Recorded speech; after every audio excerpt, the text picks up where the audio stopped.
Hi everyone, it's Kaylee Mio from Zap Studio here. I just thought I'd share with you the process that I'm going through to plant the revegetation seedlings that we'll be putting in later this year. I'm planting from seed with the Tree Project organisation, which is a fantastic organisation here in Australia, based in Melbourne, Victoria. And what they do is they provide growing kits for volunteers who may live in the city or in the country, doesn't matter, to have the opportunity to grow trees for farmers so that farmers can revegetate at a much cheaper price than they might otherwise be able to. So the volunteers get the kits and they grow the trees, and then about 6 months later they send the trees off to their farmers and the farmers plant them, and hopefully we recover from bushfires faster and help mitigate climate change as much as we possibly can. I'm actually growing from seed for planting on our own farm this year because I wanted to make use of the whole process and see what it was all about, get a bit of experience growing from seed for native plants. So here is the process.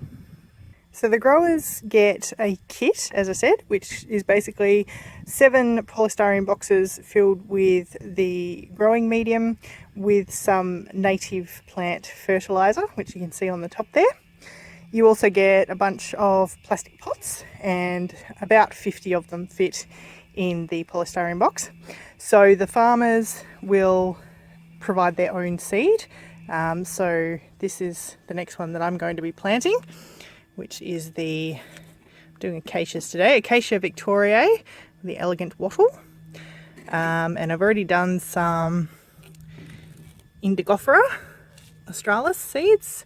There's a few of those left over, so I'm kind of filling in gaps with them. And once you've mixed the fertiliser into the compost medium in the bucket, wet it down so that it's not quite as dangerous for breathing in, because you don't want to get Legionnaires or anything like that. Then we fill up the pots and plant the seeds. It's a little bit of a process, but I've already done a couple of boxes. So this is the Acacia retinoides plus the Indigoferous fill-in, and this one is mostly Indigofera australis. You can see that there's a little bit more mulch, the sand gravel, on top of the Indigofera plants, because the seeds like to be planted a little bit deeper than the Acacia retinoides. So Tree Project has a great website with a database where they provide all of the planting details and lots of photos at different stages of germination and so forth for the plants. So they recommend obviously that the farmers get ones indigenous to their area. Now the Indigofera is not, strictly speaking, indigenous to us here in central Victoria, but because I'm growing my own, I've done a bit of a sneaky, and it's a great dye plant. It has a beautiful blue, hence the Indigofera name. It has the indigo compound in there, so I'm looking forward to playing with that, hopefully when my babies grow up a bit bigger. Done.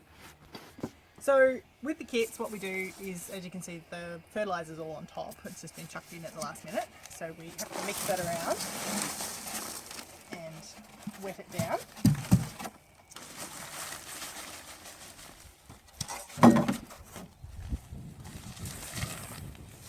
Put the paper back in the box to help hold moisture in the bottom so it doesn't just flow out again at the end. And we take our little hose. You don't want to make the mixture too wet, but you do want it to be wet all the way through. And that helps the seeds to get a good start as well. So we wet it down a bit and then we mix it in.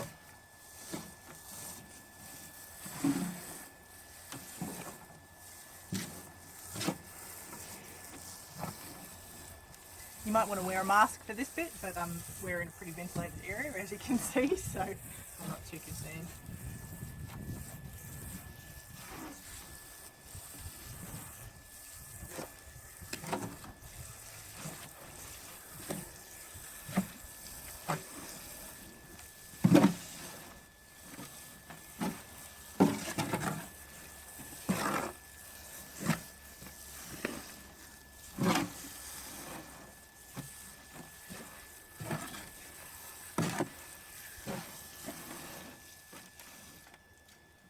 if you've done any baking at all, it kind of needs to be the texture when you rub butter into flour for making pastry. So kind of that crumbly, but you don't want to see too many dry bits in there. If you do, and you've got your barrow on a slope, obviously the water's going to flow to the bottom, so you just push your dry bits down towards the end. And as I said, make sure that the fertiliser is well mixed in there, because you want all of them to get roughly the same amount of fertiliser. Pretty good. And then you take your little pots. Now this is a garden shovel that we had already, and it's just the perfect size to fill the pot, and then you tap it down about half a dozen times, and then fill it up to the surface again, and then you just use your fingers to push it down gently, not too tight, so that it's about a centimetre from the top of the pot. And then you're ready to do your next one. I like to do all of my pots for a set of seeds first, and that way you're only sort of, you know, it's a bit labour saving because you're only doing one action at a time. If you get little sticks and things poking out the top, you can just throw them back in. Pretty quick, pretty straightforward.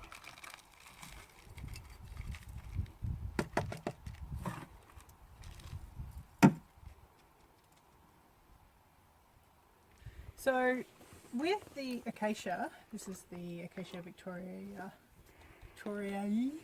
not very good with the Latin, the elegant wattle. A lot of the acacias need what they call scarifying because they have quite hard seeds. So you can see that they're actually floating in water at the moment. So I poured boiling water on them last night, and that helps to soften the seed case so that they will germinate better, hopefully. I'm a little concerned about the ones that are floating. They may or may not germinate. So what I'm going to do is actually plant them first so that I know where they are in the box, which will be furthest away from the end with the label on it. And then I can keep an eye out for their germination rate in about 3 weeks' time, because I will write the date of planting on the box as well. And if they haven't come up when the others come up, then I know that I might need to replace those seeds with some other ones. Now the other beautiful thing about the acacias is that they do have quite large seeds, so I can just plant one in the centre of each tube, and that will give it the best chance of actually germinating and creating a nice stable root base. With some of the other trees that I've got to plant, I'm going to be doing some river red gum and iron box and so forth, which are local to this area. They have really, really tiny seeds, like smaller than poppy seeds, and so with those I'll plant a pinch, hopefully and spread that over the top of the tubes, and then hopefully we'll get more than one germinate, and I can transplant some of the extras later on. So we just go through. So in the box you want to pack your tubes reasonably tightly so that they stay upright.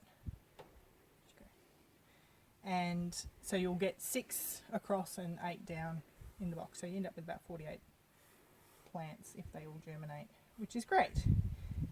The tree project guarantees, I think each kit guarantees 150 or 200 trees, I can't remember exactly. It's 7 boxes anyway. But they do plant a few extras just in case of germination failures and so forth. If you do decide to sign up as a tree growing volunteer, you won't be the only person growing for a particular farmer. You'll just get your kit, which will, and they provide the seeds to you, and you just grow whatever you're given, 1 species per box, and then but there may be other people in your group growing for the same farmer who are growing the same species if they've ordered a particular number of something, or you might all have different things growing. Where did that one go?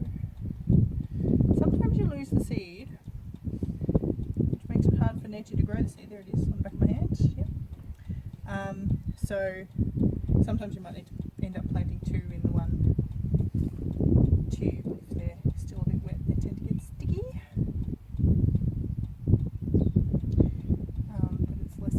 other option, of course, is to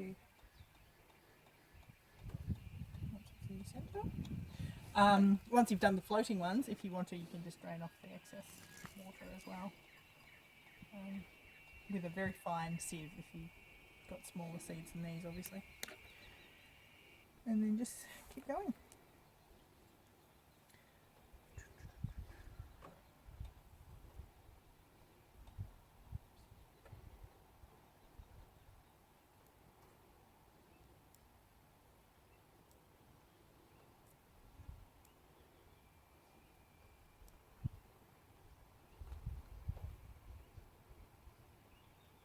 A lot of the seed banks that you buy the seed from require you to buy in grams, particularly if the seeds are very small, like a lot of the eucalypts.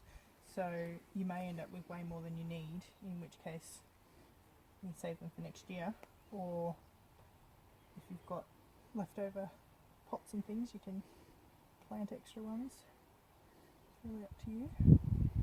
But don't try not, if you do have to scarify them with the boiling water or whatever, try not to do more than you need, because obviously if you haven't got enough pots for everything, you're going to be wasting your seed, because it will keep from one year to the next, but not if it's been soaked.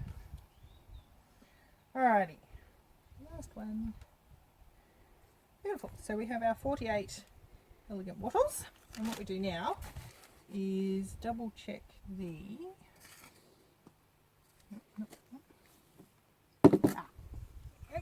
the packaging, which says to sow it to the depth of the seed width, which in this case is going to be about 5 mil. And so we just put the sand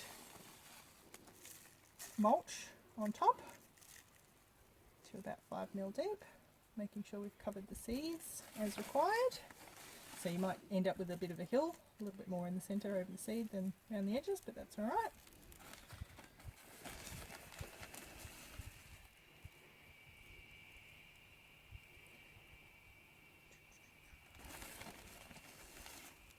And again, this gravel or sand mulch is all provided as part of the kit. And if any of the seeds that you've or your farmer has selected require smoke treatment as well, then they'll provide that too. So at the moment none of these do, but that's an extra step that goes on top of the mulch, or underneath, doesn't really matter, if your seeds require that. But it'll be on the seed packet and in the growing instructions, which you'll get from Tree Project.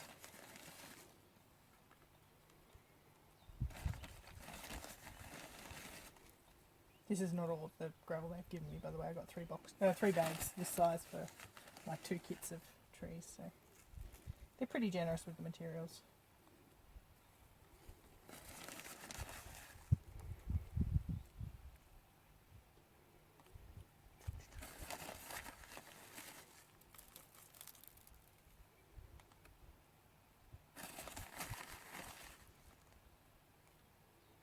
Try and make sure you cover the whole of the surface of the tubes, so that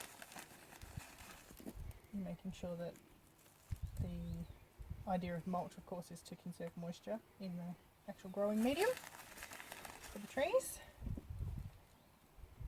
And don't be afraid if it is a little bit taller or deeper than the 5 mil or whatever is required for your seeds, because once you water it, it'll actually compact down a little bit too. So.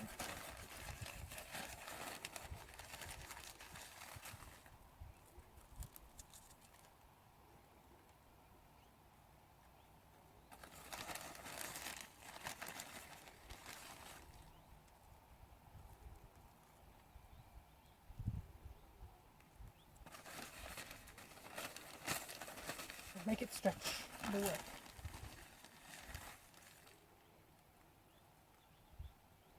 Okay, pretty good. So then what you want to do is move your seed box to where it's going to be growing, because it's a lot easier to do before you water it. And then you take your hose and make sure, because it's a hot day, I've actually been running this on other parts of the garden, just to make sure that the water in the hose stays flowing and stays cool, because you don't want to put hot water on your seeds again. And particularly when, as they start to germinate and grow, you want to make sure that you've cleared any hot water out of the hose before you water them. So this one's on the mist setting, and Pump the pick in, there we go.